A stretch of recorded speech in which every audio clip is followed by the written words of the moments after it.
I have been waiting for this book for a few months now, and I knew that this had the potential to start something really good, but you never really know. You don't really know what direction these books are going to go in. Could be good, could be bad, just like anything. You just don't know. I'd heard a lot of good things about Joshua Williamson and his work on, I believe it was G.I. Joe. Now, I have said, and I stand by this, the guys at Skybound know what they're doing. If you're working with Skybound, if you're working alongside Kirkman in any capacity, it is a great possibility. It's not guaranteed, but it is a great possibility that you are very good at your craft, whether it be writing or art. And Joshua Williamson, as a writer, I don't know much about him. I'm not going to sit here and pretend like I know all of his work, but I know a good plot when I read one. I know something that's building into something great when I read it. Marvel was very, very, very smart in getting Joshua Williamson for Iron Man because this book's works. And let me also say Carnero. Don't know much about her. Cannot say that I've followed her artistic career. I know of some different books she's worked on, but her art for this book was great. It was great, very fitting. I was impressed with this book. The cliffhanger that the end of the book leaves you on. I'm not going to give too much away. The way the book starts, you believe, oh man, I don't want to say that cuz it just came out, so I'm trying to keep the spoilers at a minimum. You believe you're seeing something when the book starts. You're not really seeing what you think you're seeing. I'm going to read an article. This article might go into spoilers. I've not read it in advance. It was one of the first reviews I've seen on superherohype.com. And it is Matt Morrison, which I've read his articles before. I think he's one of those trustworthy people. You can read his articles and kind of get a good feel of what's going on with the book. I tend to agree with him when I read his articles. But the way it began and what I thought was happening, you're being led to believe you're seeing something. And I was like, okay, I see where it goes. And then it just completely shifts. And I was like, oh, Joshua Williamson. Okay. I now understand why you're in the position that you're in. Marvel was wise. If Marvel gets more writers like this, they could really do something great. Marvel needs somebody like this on the X-Men, in my humble opinion. I've not read and followed X-Men comic books in a very long time outside of reading X-Men Elsewhere from John Byrne. And of course, I've already talked about that ad nauseum. So anyway, let's get into this article right here and see what Matt Morrison has to say. Again, I am really pleased with this book. Iron Man #1 review. Tony Stark faces classic Marvel villain in MCU-friendly revamp. Few Marvel superheroes have benefited and suffered from the MCU quite as much as Iron Man. Certainly, the 2008 movie boosted the profile of Tony Stark with the general public, and this is true. But I will say this. In a slight pushback. I think Iron Man was always one of those general public characters, just like I would say X-Men is a general public team. X-Men is one of those teams that people just know. It doesn't matter if you're into comic books, if you're not into comic books, how far you are into comic books, you know of the X-Men. And I think Iron Man is one of those characters that even if you're not a comic book reader, you're familiar, which is why Marvel's starting out their MCU journey with Iron Man, as far as the Infinity Gauntlet saga that we went into. I think it only made sense that they started with Iron Man. It's one of the most recognizable characters. Iron Man, and of course I would also say Captain America, super recognizable characters. So let's see. Let me get back to this article. It says, however, it has also led to a period of stagnation and repetition in the comics. With every revamp, Tony kept getting pit against new tech billionaires with new weapons cast from the same mold as Justin Hammer. Thankfully, a new series by Joshua Williamson and Carmen Carnero is a welcome return to classic Marvel comics, while also being accessible to fans of the movies. And this is the thing, there's articles I read a few months ago where Joshua Williamson stated that he is a huge Iron Man fan. And I said in those videos where I covered this, at least one video, that's a good sign. Whenever you have a comic book writer come out and say, I was a huge fan of this when I was younger, and I could not wait to get on this book and to, put his imprint on Iron Man. That told me he understood Iron Man and he was going to be faithful to Iron Man as a character. And I'm telling you, in this book, he did exactly that. I have high praise for this book. This was a very, very good comic book. This issue opens with what seems to rehash. Okay, so I'm telling you right now, this is going to get into some spoilers right here.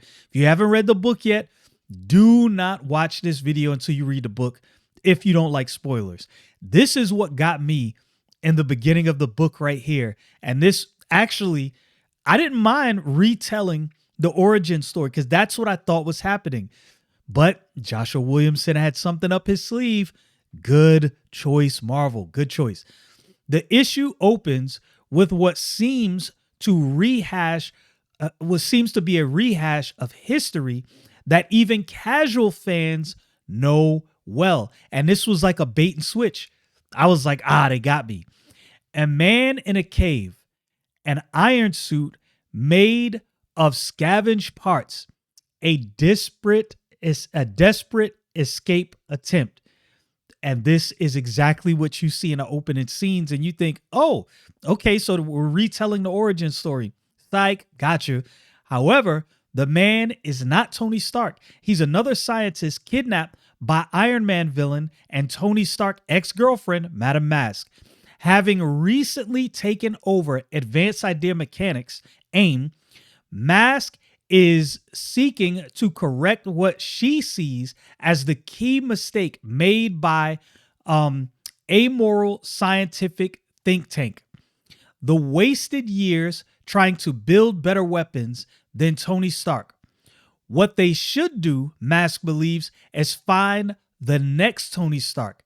This leads them to kidnap scientists and see who can succeed with the same limited resources Tony Stark used, build the first Iron Man armor. And so pretty much how it works out is Tony Stark has this award he's given out, and he handpicked the people, the creative people he's given the award to. So what does Madame Masque and AIM do? They kidnap all of these people. That was smart. If Tony Stark handpicked you, then more than likely you could be another Tony Stark, which is exactly what AIM wants. They want as close to a replica as possible. So let me see where I left off. Man armor. Stark learns of this plot while in the middle of hosting an award ceremony honoring other scientists who did more with less. He is quick to figure out Masque game and quicker to go on the offensive. However, Tony's actions attract the attention of an unexpected body who are concerned about just what Iron Man is up to now. And like I said, Joshua Williamson is clearly a fan of classic comic books. And when I say classic comic books, I don't say that in a sense that he's trying to recreate the past, but he understands the past. And I think sometimes that's a problem that we have with modern creators. They don't understand the past, and you can tell that because of that, they don't understand comic books in general. Iron Man #1 marks Joshua Williamson's Marvel Comics premiere and is an impressive debut. His wisecracking take on Tony evokes memories of Robert Downey Jr. in the MCU. However, it is clear that that as in his DC Comics work, Williamson has done his homework regarding the history of Tony Stark in the comics. He's more than just done his homework. He is a fan of Iron Man. It is evident, it is clear. This goes beyond his reintroducing a classic villain like Madame Masque. Ironically, this is the most apparent, this is most apparent in a move that seems designed to put MCU fans at ease. Williamson reintroduces Pepper Potts as a regular part of the Iron Man supporting cast. He also takes care to show that she is a different character in the comics than the movies, and I like that. He did do a good job of separation between the comic books and movies while understanding that you have audiences that are introduced to Iron Man from the movies. And this is something that I've said before. These movies, Marvel has a golden opportunity with these movies to bring in new comic book readers. Movies will come and go. Comic books have been going for almost 100 years now. I don't think comic books are going anywhere. Now, what state they will be in the future, how long they will last, who knows? But you can attract a much bigger audience if you play this right. And I think Marvel is making an attempt at doing this with Joshua Williamson. Let's see if they get more writers like this. They need more writers like this. Beyond not being romantically involved with Tony, Pepper has an even lower tolerance for his nonsense than in the movies. In this, she makes a perfect counterpart to Tony's current handler from Agents of S.H.I.E.L.D., Melinda May. Williamson also showcases the heart Tony hides from the world, even as he quips his way through social situations publicly. It's a good mix. This was a good mix of the Tony Stark that people were introduced to in Marvel movies and the Tony Stark that we know and love traditionally and classically from the comic books. It really was. The same retro familiarity is reflected in Carmen Carnero's artwork. It is. It really. Her design for Tony is close to his classic look, with a prominent mustache and slightly swashbuckler beard. She also does a fantastic job depicting the tech, with Tony's latest armor transforming into a hover bike. Naturally, it still retains the classic red and gold color scheme. Simply put, Iron Man #1 does everything a first issue should. It respects the past without weighing new readers down with continuity. Bravo. I like Matt Morrison's articles. When I read his articles, like I said, I typically have maybe a few points that I'm like, but you know what? This is a good one. It respects the past without weighing new readers down with continuity. It has expressive artwork and amazing action sequences. This is everything you could want in an Iron Man series. He grades it 10 out of 10. I agree. This book did everything I thought, or let's say this. This book did everything I wanted it to, although I was skeptical. I was like, I don't know if they'll be able to pull this off. This book did everything I wanted it to, and then some. It exceeded my expectations. It really did.